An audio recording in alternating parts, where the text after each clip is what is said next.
전해드린 대로 모 정당인 미래통합당의 입김에 미래한국당은 비례 공천자는 물론 지도부까지 싹 갈아엎었습니다.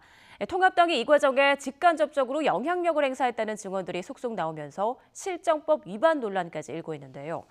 실제 처벌 가능 여부를 떠나 전국을 어지럽게 만든다는 점에선 같은 수순을 밟고 있는 여당도 자유롭지 못한 상황입니다. 염혜원 기자입니다. 미래통합당의 공개적인 불만 표출로 미래한국당의 비례 후보 명단은 끝내 부결되고 대표마저 자리를 내놨습니다. 그러자 한성교 전 대표는 통합당 황교안 대표가 박진, 박형준 두 후보의 공천을 직접 요구했다고 폭로하며 진흙탕 싸움이 됐습니다. 당연히 그냥 황교안 대표가 그냥 본인이 선거법을 명백히 위반한 거죠. 그 위에 사람이 없고 그 밑에 사람이 있는데 당연히 책임을 져야 되는 거죠. 황교도 아닌데 황교가 아니지 않습니까? 그런데 황 대표의 반응은 자매정당끼리 그 정도도 못하느냐는 것이었습니다. 미래통합당과 미래한국당은 여러분 잘 아시는 바와 같이 자매정당입니다. 그에 합당한 논의들이 있을 수 있는 것입니다. 이후 미래한국당 지도부는 통합당에서 추가로 탈당한 의원들이 접수했습니다.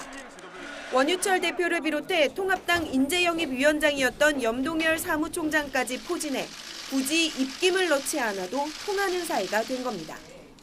신속히 미래한국당의 안정을 위해서 저희들이 결단을 하고 참여를 하게 되었다는 말씀드립니다. 통합당이 이렇게 당당한 건 법적으로 해석의 여지가 있기 때문입니다. 정당법을 보면 설사 황교안 대표가 의원들을 미래한국당으로 이적하도록 권유했다고 하더라도 본인의 의사와 같을 경우엔 문제가 되지 않을 수 있습니다. 다른 당의 공천에 개입했다는 부분도 어떤 행위를 개입으로 볼 것인지가 불분명합니다. 개입을 한다고 해서 우리가 표결권 가지는 건 아니잖아요.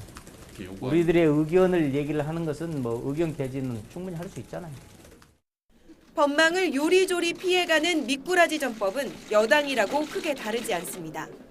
더불어 시민당을 만들기까지 함께할 파트너를 찾는 과정에서의 내홍은 차치하더라도 현역 의원 꿔주기 시도에 공천 작업에 직접 개입 논란까지 예외 없이 보수 진영과 비슷한 길을 걷고 있는 겁니다. 특히 민주당은 자체 검증팀을 더불어시민당 공관위에 파견했는데 같은 잣대로 공천하면 결국 비례는 친문 세력이 싹쓸이하지 않겠느냐는 비판도 나옵니다. 우리 검증 틀이 있으니까 그쪽에서 이제 요청을 하면 우리 이제 후보 자격 기준 이런 것들이 있잖아요. 그런 거에 따라서 검증은 해드릴 수 있다. 여야의 비례정당은 총선을 20여일 앞둔 정치권을 유례없이 혼탁하게 만들고 있습니다. 이들의 노골적인 행보는 당장은 법적 논란을 피해갈 수 있을진 모르지만 꼼수와 반칙이라는 오명까지 씻어내긴 어려워 보입니다. YTN 염혜원입니다.